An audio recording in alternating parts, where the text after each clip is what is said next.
முனிஷ்காந்த் சாரை பற்றி சொல்கிறாருந்தா, நான் வந்து இப்போ இல்லை, நான் ஒரு 2-3 வருஷத்துக்கு முன்னாடி, அப்போ அவர் நல்ல பிரபலமாக, இப்போ இருக்கிற மாதிரி அப்போ பிரபலமான நடிகர் தான்.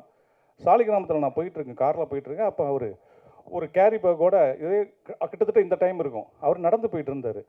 இவர் எங்கே போயிட்டுருக்காரு, என்ன வாங்கிட்டு போயிட்டுருக்காரு, சாப்பாடு வாங்கிட்டு போயிட்டுருப்பாரா, இல்லை என்ன வாங்கிட்டு போயிட்டுருப்பாருன்னு நான் யோசித்தேன். இந்த இதே ரோடு தான், அருணாச்சலம் ரோட்டில் போயிட்டு இருந்தார்.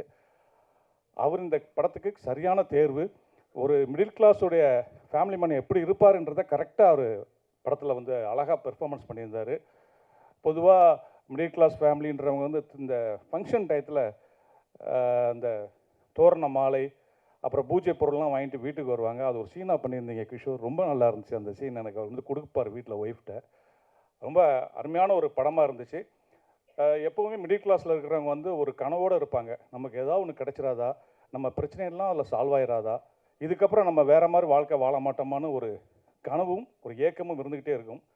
அந்த கனவும் ஏக்கத்தில் இருக்கக்கூடிய ஒரு மிடில் கிளாஸ் ஒருத்தருக்கு, மிடில் கிளாஸில் இருக்க ஒருத்தனுக்கு ஒரு நல்ல வாய்ப்பு கிடைக்குது. அந்த வாய்ப்பை அவன் தவற விட்டுருந்தான். அந்த வாய்ப்பு, தவற விட்ட வாய்ப்பு மறுபடியும் அவன் கிடைக்கிறதுக்காக அவன் படம் முழுக்க போராடுறான். அந்த வாய்ப்பு அவனுக்கு கிடைச்சதா கிடைக்கலையா, கிடைச்சதுக்கப்புறம் அவன் என்ன முடிவெடுத்தான்றதான் இந்த படத்துடைய ஒரு லாக் லைன் ஸ்டோரியும் சொல்லலாம். ஸ்பாயில் பண்ணல, கரெக்டாக இதுதான் கதை.